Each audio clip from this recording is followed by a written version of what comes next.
गर फिरदौस बर रूहे जमीनस्त हम यस्तो हम यस्तो हम यस्त। ये बड़ी अच्छी कश्मीरी लाइंस हैं और इनका अर्थ है कि अगर धरती पर कहीं जन्नत है तो वो यही है, वो यही है, वो यही है।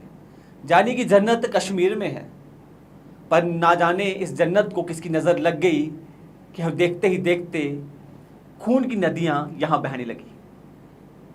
एक बार फिर से जो है कश्मीर में सबकी निगाह है, क्योंकि इतिहास में पहली बार ऐसा हुआ है कि किसी मुख्यमंत्री ने अपनी कैबिनेट की बैठक पहलगाम में ली है। और जम्मू कश्मीर के मुख्यमंत्री उमर अब्दुल्ला ने बीते कल एक बैठक जो है पहलगाम में की है, और किस तरह से टूरिस्टों को वापस कश्मीर में लाया जाए, टूरिज्म को कैसे बढ़ावा दिया जाए, इन पूरे विषयों पर जो है चिंतन मंथन भी हुआ है और अन्य योजनाएं भी बनाई गई हैं। पर बड़ी बात यह है कि ये आवश्यकता क्यों पड़ रही है कि कश्मीर में जो पर्यटक है उनको बुलाना पड़ रहा है, उनके लिए नीतियां बनानी पड़ रही हैं। एक बड़ा विषय है, इस पूरे विषय में बात करेंगे और साथ ही बात करेंगे कि ये सब शुरू कहाँ से हुआ और इसका अंत क्या है।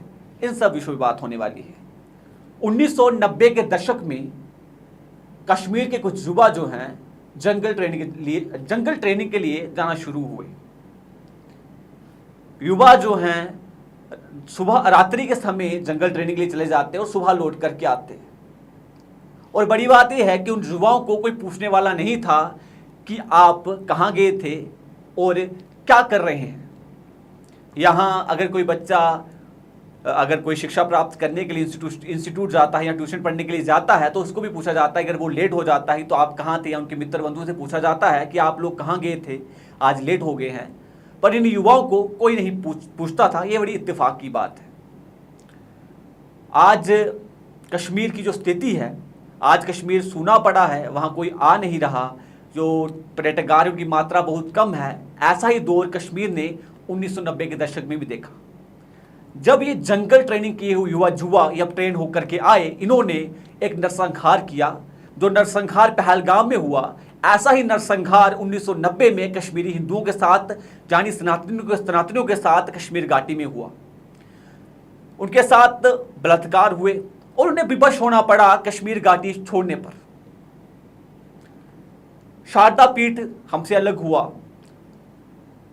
शंकराचार्य जी ने जिस स्थान पर तपस्या की, उस स्थान को बिल्कुल एकांत प्राप्त हुई। उसी के साथ मां खीर भवानी का वो मंदिर, जहां सुबह शाम कश्मीरी पंडित परिवार पूजा अर्चना किया करते थे, वो मंदिर भी जो है सूना हो गया, उसको भी किसी की नजर लग गई। पर आज हम देख रहे हैं कि जो कश्मीर घाटी है, वहाँ कोई बड़ी बड़ी फैक्ट्रीज नहीं है, वहाँ कोई बड़े बड़े इंडस्ट्रियल हब नहीं है। वहाँ जो है टूरिस्ट ही सब कुछ है। जो पर्यटक देश विदेश से वहाँ पहुँचते हैं, वहाँ के होटल हो, वहाँ के टैक्सी हो, ऑटो वाले हो, पोनी वाले हो, अलग अलग जितने भी छोटे दुकानदार हो, बड़े दुकानदार हो, निर्भर हैं तो मात्र किस पर, इस टूरिज्म पर। पर अब जो है टूरिस्ट वहाँ नहीं जा रहा, क्योंकि पहलगाम में जो घटना हुई उसके बाद 26 लोगों को मारा गया और वो एक बड़ा दुखदायक था। हम इस बात से पर्दा कर लेते हैं कि जिन लोगों को वहाँ मारा गया उनसे उनका धर्म नहीं पूछा गया। अगर उनको कलमा पढ़ना नहीं आता था तो उनको नहीं मारा गया। और हम इस बात को भी मान लेते हैं कि आतंकवाद का कोई धर्म नहीं होता। आतंकवाद का धर्म होता है या नहीं होता, एक बड़ा प्रश्न है। इसका उत्तर आप सब बखूबी जानते हैं। और बड़ी बात इसमें देखने वाली ये है कि अब खास करके वहाँ की जो सरकारें हैं वो इस पर चिंतन मंथन कर रहे हैं कि इस तरह से टूरिस्ट वहाँ आए। मान लेते हैं कि टूरिस्ट वहाँ आ भी जाएं, पर क्या जो भूसा इन जंगल ट्रेनिंग किए हुए लोगों के मन में भरा हुआ है, क्या ये निकल पाएगा?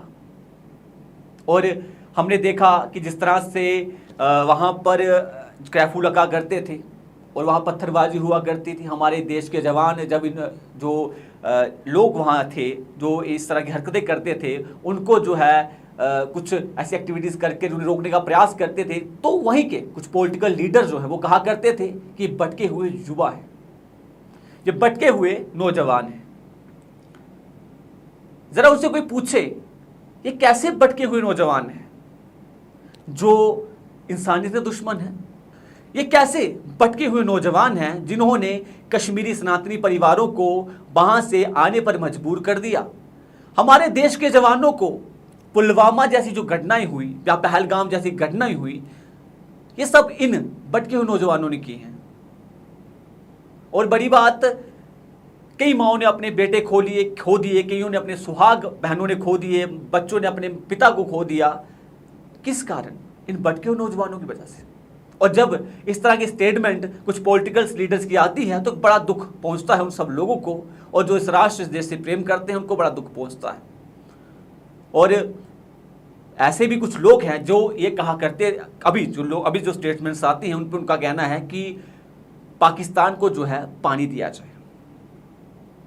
तो उनको बता दें कि मैडम, अगर आपको इतना ही प्रेम है तो आप यहां से बाल्टी लीजिए और जाके पानी दे करके आइए, क्योंकि भारत की नीति स्पष्ट है, हमारी सुरक्षा एजेंसियों की जो नीति स्पष्ट है, उनका स्पष्ट कहना है जो इस देश के साथ गद्दारी करेंगे, जो इस राष्ट्र को नुकसान पहुंचाने का प्रयास करेंगे, ना हम उन्हें पानी देंगे, ना उनको पानी देने वाला को छोड़ेंगे।